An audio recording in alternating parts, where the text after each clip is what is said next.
అందరికీ నమస్కారాలండి. ముందుగా జమలమ్మ తల్లి పాదాలకి నమస్కరిస్తూ ఇక్కడ ఇంత మహా ఉద్యమాన్ని చేపట్టినటువంటి మన సాధు సత్పురుషులందరికీ కూడా, ధర్మరక్షకులందరికీ కూడా నమస్కారాలు. అలాగే అన్నిటికీ మించి యువ చైతన్యం ఇక్కడ కూర్చొని ఉంది. వాళ్ళకు ఒక్కసారి చప్పట్లు కొట్టండి దయచేసి. ఎందుకంటే మేమెంత మాట్లాడినా, మేమెంత పొట్లాడినా, మేమెంత అరచినా అది చేరవలసింది యువతకి, మహిళలకి. ఈ రోజు వాళ్ళిద్దరు ఇక్కడ ఉన్నారు. నిజంగా చాలా చాలా సంతోషం. ఎందుకంటే ఇంట్లో ఒక మహిళ చైతన్యం అయితే ఇల్లు మొత్తం చైతన్యం అవుతుంది. ఇంట్లో ఉన్నటువంటి యువకుడు, ఊరిలో ఒక్క యువకుడు చైతన్యవంతుడైతే ఊరు మొత్తం కూడా బాగుపడుతుంది. అందుకే వీళ్ళిద్దరూ కూడా అక్కడ ఆ ఊరికి రెండు కళ్ళు, సమాజానికి కూడా రెండు కళ్ళు వీళ్ళు. ఇంకపోతే విషయానికి వస్తున్నా, మన శంకర స్వామి గారిని మొన్న అరెస్ట్ చేసినటువంటి విధానము నిజంగా చెప్తున్నాను, సిగ్గుతో చచ్చిపోయినానండి. ఆ వీడియోస్ స్వామి నాకు పంపిస్తే. ఎందుకంటే ఎవరైనా సరే ఒక చిన్న విషయము వేరే మతస్థుల్లో జరిగితే ఏమిరా అంటే ఎంతమందిమో చూడండి రా అని చూపిస్తున్నారు. ఇక్కడ అంత మన ధర్మ రక్షకులు, మన సాధువులు ఇంత సమాజానికి వాళ్ళ జీవితాన్ని త్యాగం చేసి మన కోసం నిలబడితే, స్వామికి అంత అవమానం జరిగితే కేవలం ఇక్కడ ఉన్నటువంటి యువకులు మాత్రమే కదలడం అనేటటువంటిది నిజంగా హిందూ సమాజం సిగ్గుతో తలదించుకోవాల్సినటువంటి పరిస్థితి. ఈరోజు ఎవరు చూసినా ఎంతో మంది యూట్యూబ్ లో ఉన్నారు, ఎంతో మంది మాట్లాడుతున్నారు ఆవేశంగా. హిందూ సంప్రదాయము, సంస్కృతి, ఇంకేదో మాట్లాడతారు. కానీ వాళ్ళు ఎక్కడెక్కడ విషయాల్లో మాట్లాడతారు, ఎంత ఆవేశంతో మాట్లాడతారు. కానీ స్వామీజీకి జరిగినటువంటి అన్యాయం గురించి మాట్లాడిన యూట్యూబర్లు ఎంతమంది ఉన్నారు? మీరందరూ దయచేసి ప్రశ్నించండి. మీరందరూ కూడా ఆ హిందూ సమాజానికి సంబంధించినటువంటి ఆ యూట్యూబర్స్ మాట్లాడేటటువంటిది, యువకులు మాట్లాడేటటువంటి చూస్తారు. చూసినప్పుడు మీరు ఆ కింద డీపీలో ఈ వీడియోస్ పెట్టండి, దీని గురించి స్పందించమని మాట్లాడండి. ఎందుకంటే ఎవరు ఏది రీచ్ అవుతుందో దాన్ని మాత్రమే తీసుకొని మాట్లాడుతున్నారు. కానీ రీచ్ అవ్వాల్సింది ఎవరు? మనము వాళ్ళ దగ్గరికి రీచ్ అవ్వాలి. ఎందుకంటే వాళ్ళు మన సమాజంలోకి వచ్చారండి. ఇంకొక విషయం నేను చెప్తున్నాను, ఇందాక సోదరు చాలా అద్భుతంగా చెప్పారు, రజక కులం యొక్క దమ్ము ఏంటి అని. ఒక చిన్న విషయం చెప్తాను. మొన్న ఖమ్మంలో జరిగినటువంటి విషయానికి వస్తే, ఆ పాప ఎవరైతే ఉందో, ఆ మహమ్మద్ గౌజ్ గారు చేసినటువంటి అకృత్యానికి ఆ పాపని నిమ్స్ హాస్పిటల్ కి తీసుకొని వస్తే మొట్టమొదటిసారిగా వెళ్ళి చూసింది నేను. ఆ పాప ఎందుకు వెళ్ళానో కూడా చెప్తానండి. ఆ పాపని ఆ బెడ్ మీద చూస్తే చెప్తున్నానండి, 4 hours నాకు కడుపులో ఇలా తిప్పి వామిట్ వచ్చింది. ఎందుకు వామిట్ వచ్చిందంటే ఆ పాప పరిస్థితిని నేను జీర్ణించుకోలేకపోయాను. ఆ పాప ఇంత చిన్న మూటలాగా ఉండిపోయింది. ఒక్క ఎముక కూడా ఆ పాపకి లేదు. మొత్తం ఎముకలన్నీ కూడా, మొత్తం షోల్డర్స్ విరిగిపోయినాయి, చేతులు విరిగిపోయినాయి, స్పైన్ ఫ్రాక్చర్ అయిపోయింది. ఆ పాప ఇట్లా ఉండింది. ఆ స్థితిని చూసి ఆ పిల్ల అచేతనావస్థలో చూసిన తర్వాత ఎందుకు బాధేసింది చెప్పమంటారండి? ఎందుకు నేను అంతసేపు అయ్యానంటే, నా చిన్నప్పుడు మా ఇంట్లో దుర్గమ్మ అని ఒక చాకలి ఉండేది మా కుటుంబానికి. మా అమ్మకి కూడా ఆవిడ పురుడు పోసారు. ఇప్పుడు నాకు 52, మా మదర్కి పురుడు పోసారు. మొన్న ఈ మధ్యనే ఆవిడ 90 ఏళ్ళు వచ్చి కాలం చేశారు. మా ఇంట్లో ఏ శుభకార్యం జరిగినా కూడా ఆవిడే రావాలి.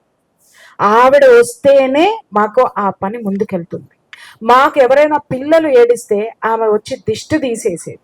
పెద్దలకు ఏదన్నా జరిగితే వచ్చి ఏదో ఒక తంత్రం చేసేసి, అలా చేసేసి, అమ్మ బాగుంటుంది పో, సంసారం బాగుంటుంది పో, అది పో.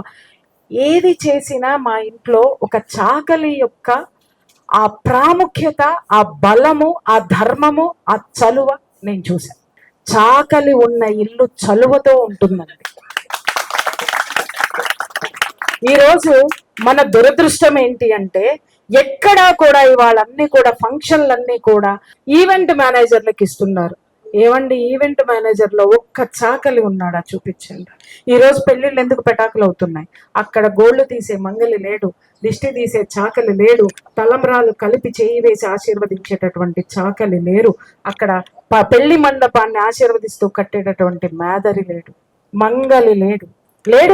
మన ధర్మం ఇందాకటి నుంచి మొత్తం చారాళ్ళందరూ కూడా చెప్తున్నారు, గర్వాపసి అవ్వండి. మన పిల్లలు ఎక్కడో బీటెక్లు చేసి అక్కడికి వచ్చి హైదరాబాద్ నిండా ఉండి వాళ్ళు రెంట్ కట్టుకోలేక ఏం కట్టుకోలేక స్విగ్గీలో జొమాటోలో మోస్తూ అక్కడ ఉద్యోగం చేస్తున్నామని ఆ అబద్ధం చెప్పి ఆత్మసాక్షిని చంపుకుని బ్రతుకుతున్న బిడ్డలందరికీ కూడా నేను చెప్తున్నాను, గర్వాపసి అవ్వండి.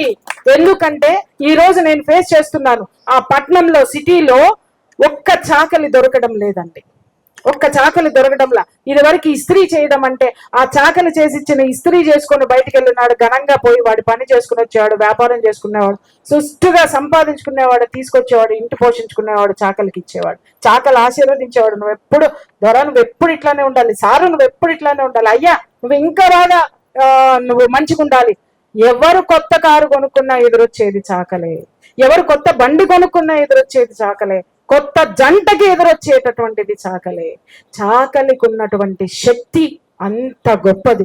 ఈ రోజు మనం ఇంత దైన్యంగా ఈడ కూర్చొని జట్కా పెట్టుకోవాలండి, హలాల్ వద్దండి అని అడగడం కాదండి. ఉతికే బండ ఉంది చూసినారా, బండ ఉంటది చూడండి, పట్టుకొని తలకాయల పగలగొట్టి నిలబడాల్సిన దమ్ము మన యొక్క ధర్మంలో, హిందూ సాంప్రదాయంలో ప్రతి ఒక్క కులంలోనూ ఉంది. ఆ వీరత్వం, శూరత్వం ఉంది. మనం బేలల్లాగా అధికారుల ముందు నిలబడి అడుక్కోవాలా, ఎమ్మెల్యేల ముందు నిలబడి అడుక్కోవాలా? ఎమ్మెల్యేకి అంత ధైర్యం ఎక్కడి నుంచి వచ్చిందండి?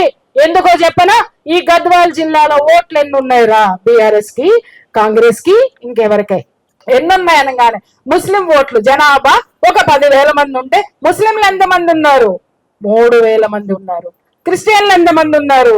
2,800 మంది ఉన్నారు. తర్వాత మిగిలిన హిందువులు అడగరు. ఎవరున్నారు? బీసీలు ఎంతమంది, ఓసీలు ఎంతమంది, ఎస్సీలు ఎంతమంది, అందులో కాపులు ఎంతమంది, తర్వాత మాలలు ఎంతమంది, కమ్మ ఎంతమంది, రెడ్ ఎంతమంది, కాపులు ఎంతమంది? మనం ఎవరు హిందువుల్ని కాదా?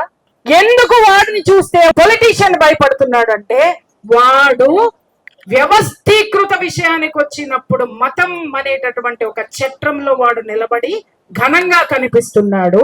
కానీ మన ధర్మాన్ని మనం మర్చిపోయి కులాల ప్రకారం వాడు విడదీయంగానే నా కులం గొప్పది అని మనం బయటికి పోయి మన ధర్మాన్ని ఇలా మనం నిర్లక్ష్యం చేయడం వల్లనే ఈ రోజు మనం వీళ్ళని అడుక్కునే పరిస్థితికి వచ్చాం. మనలో ఐక్యత ఎందుకు లేదు అని ఒక్కసారి మనం ప్రశ్నించుకుందాం. నేను నిజంగా చెప్తున్నాను, ఒక బీటెక్ చదివినటువంటి బిడ్డ లాండ్రీ ఎందుకు పెట్టకూడదు? వాళ్ళ లాండ్రీలు ఎవరు పెడుతున్నారండి? ఎవరు పెడుతున్నారు? ఉన్నత కులంలో ఉన్నటువంటి వాళ్ళు కోట్లు ఖర్చు పెట్టి లాండ్రీ పెట్టి కోట్లు సంపాదిస్తున్నారు అక్కడ. కానీ మన కుల వృత్తి చేయడానికి మనల్ని విడదీసినాడు ఎవడో తెలుసా? నికృష్టుడు. విడదీసింది ఎవడు? అరే నీ కులం చేస్తావా, నువ్వు అణగారిపోయి ఉన్నావు, నువ్వు నీ కులం చేయకూడదు, నువ్వు చదువుకోవాలి, నీకు ఉద్యోగం రావాలి, నీకు అది రావాలి అన్నాడు, రెచ్చగొట్టాడు. నీ కులం నుంచి ఇతర కులాల నుంచి నిన్ను విడదీశాడు, నువ్వు గొప్ప అన్నాడు, చదువుకోమన్నాడు. ఉద్యోగం ఏదిరా అనంటే ఒక్క పరిశ్రమని రానిస్తే చదువుకున్న మీ అందరికీ ఉద్యోగం వస్తుందని. అలాగే గవర్నమెంట్ ఉద్యోగాలు ఇస్తే ఏదో ఒకటి చెప్పి ఎవడో ఒకటితోటి కోర్టులో కేసులు వేయించి ఉద్యోగాలు రాకుండా చేసి మిమ్మల్ని చదువుకున్న కట్టు బానిసల కింద చేసినటువంటి ఆ యొక్క స్థితి ఈ నికృష్టులు చేసినటువంటి వ్యవస్థ. ఈ రోజు పిల్లలు చదువుకొని మేము చదువుకున్నాం కాబట్టి మా కుల వృత్తి చెడ్డది లేదా మా కుల వృత్తి తక్కువ అని చెప్పి అక్కడికి వచ్చి ఏం చేస్తున్నారు? దుబాయ్లో ఏం చేస్తున్నారు? బాత్రూములు కడుగుతున్నాం, దుబాయ్లో కూలీలుగా బతుకుతున్నాం. కానీ మన ఊర్లో కూలి అంటే నామోషా? మన జన్మభూమి ఇది, మన భూమి, మన ఊరు, మన వాడికి ఇల్లు నేను కట్టి ఇస్తున్నా. నేను కూలి పని చేయడం లేదు, నేను వాడికి సాయం చేస్తున్నా. అలాగే కూలి ఇచ్చేటటువంటి వాడు కూడా అనుకోవాల్సిన రోజు రావాలి. అరే వీడు లేకపోతే నా ఇల్లు ఏడుంది, వీడు లేకపోతే నా బాత్రూమ్ కడిగే వాడు ఎవరున్నాడు, వీళ్ళు లేకపోతే నా బట్టలు ఉతికే వాళ్ళు ఎవరున్నారు. ఒకప్పుడు సమాజం అంతా ఒకళ్ళనొకళ్ళు గౌరవించుకొని బ్రతికినటువంటి సమాజంలో చిచ్చులు పెట్టినటువంటి దరిద్ర దౌర్భాగ్యం కమ్యూనిస్టులు చేస్తే దాన్ని మనం కొనసాగించుకుంటూ ముందుకెళ్తూ మన పిల్లల్ని చదువు పేరిట ఈ జన్మభూమికి దూరం చేసి మనం పంపిస్తున్నాం. ఇక్కడ మనం అనాథలమై బ్రతుకుతున్నాం. యువత లేదు. ఈ రోజు యువత గర్వాపసి అవ్వాలి, ఎవరి ఊర్లలో వాళ్ళు రావాలి. ఈ రోజు విదేశాలకు పంపించాలని చెప్పి ఉన్న పొలాన్ని, జాగాని, ఇళ్ళని ఎవరికి అమ్ముతున్నాం మనం? ఎవరికి అమ్ముకుంటున్నాం? అక్కడ ఉద్యోగాలు ఉన్నాయా? చాలా మందికి మీకు తెలుసా? ఎప్పుడైనా అమెరికా వెళ్ళి చూసారా? మీరు చూసేది 1% వాస్తవం మాత్రమే. 99 అబద్ధపు జీవితాలు అక్కడ ఉన్నవన్నీ కూడా. ఏం జరుగుతున్నాయో మాలాంటి వాళ్ళకి తెలుసు, ఏం జరుగుతున్నాయో తెలుసు. అక్కడ ఆ జీవితాలు బ్రతికే కంటే నీ గడ్డ మీద ఇక్కడ అన్ని అమ్ముకుని వెళ్ళావు. ఈ రోజు నీ జన్మస్థలం, నీ జన్మభూమి గురించి చెప్పాలంటే నీ అడ్రస్ గల్లంత అయిపోయినటువంటి క్షణం. ఇక్కడికి రాలేక ఉన్నాయి అమ్ముకుని వెళ్ళి అక్కడ జీవితం భరించలేక అక్కడ కూలి వాళ్ళుగా సస్తున్నాం. అక్కడ 4 రోజులు, వారం రోజులు పాచి కూరలు తినే బతుకుతూ గొప్పతనం అని అనేటటువంటి ఫాల్స్ ప్రెస్టేజెస్ నుంచి బయటకు వచ్చి ఏ రోజు కాకు ఆ రోజు సాయంత్రం అవ్వగానే, అన్నాలు తిన్న టైం అవ్వగానే మాదా కబలం అని చెప్పి భిక్షం ఎత్తుకునేటటువంటి వాళ్ళు వచ్చారు. ఆ రోజు ఉన్నది మనం తినగా తిరిగి పెట్టేవాళ్ళం. అది మన ధర్మం. ఆరోగ్యం కూడా ఏది నిలవ ఉండేది కాదు. ఆహారం నిలవలేనటువంటి ఆహారం అప్పటికప్పుడు వండుకొని టైంకి తిని పడుకున్నాం, ఆరోగ్యంగా ఉన్నాం. ఈ రోజు కార్పొరేట్ సెక్టర్స్ పేరుతోటి ఆరోగ్యాలు నాశనం అయిపోయినాయి.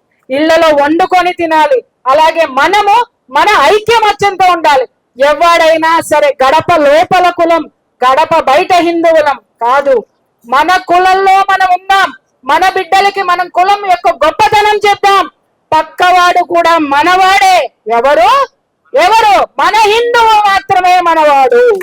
మన హిందువు మాత్రమే మనవాడు.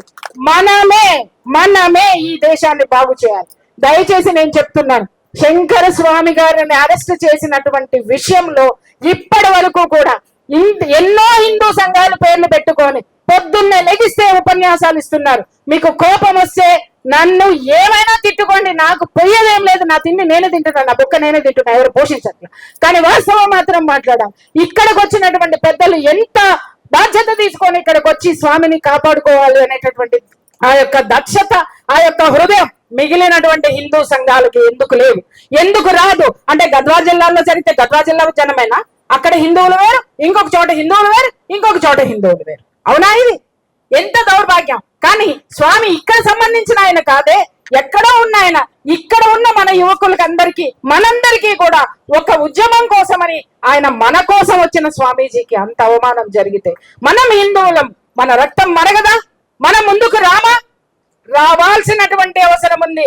నేను చెప్తున్నాను, మీరు ఈ ఊర్లో సంఘం కాదు, పక్క ఊరు సంఘం కూడా మనదే. ఇక్కడ ఏదైనా జరిగితే మనం అనేటటువంటి వాడు కమ్మ, కాప, రెడ్డ, మాల, మాదిగ, బలిజ, ఎస్సీ, ఎస్టీ ఎవరైనా సరే మనము హిందువు అనేటటువంటి వాడు మన రక్తము, మనమే. కదిలి రండి, దయచేసి కదిలి రండి. ఈ రోజు యాక్షన్ పాయింట్ లోకి రండి. అందరూ స్క్రీన్ ఫైటర్లు ఎక్కువైపోయారు, స్ట్రీట్ ఫైటర్లు మీరే. నిజంగా చెప్తున్నా, మీరు ఇక్కడికి వచ్చి కూర్చున్నారు. మీరు ఒక్క అడుగు వందలు, వేలు, లక్షలు, కోట్ల మంది మారాలని ఆకాంక్షిస్తూ నిజంగా చెప్తున్నాను, ఈ అవకాశం ఇచ్చి నన్ను ఇక్కడికి ఆహ్వానించినందుకు వీళ్ళందరికీ కూడా, పెద్దలందరికీ కూడా మనస్ఫూర్తిగా నేను ధన్యవాదాలు చెప్తూ మహిళలకి చెప్తున్నాను, అమ్మ మీరు ఏదన్నా ఒక అన్యాయం వింటే పదే దాని గురించి చర్చించండి. మీ పిల్లల్ని కూడా సమాజం పట్ల ఎలాంటి బాధ్యత ఉండాలో చెప్పండి. యువకులకి చెప్తున్నాను, మన ఊరు మన సంఘం కాదు, మన సంఘం ఎక్కడిది? అఖండ భారతం మొత్తం సంఘటితంగా మన సంఘం, అది అక్కడ దృష్టి ఉండాలని మనస్ఫూర్తిగా కోరుకుంటూ భారత్ మాతాకి జై.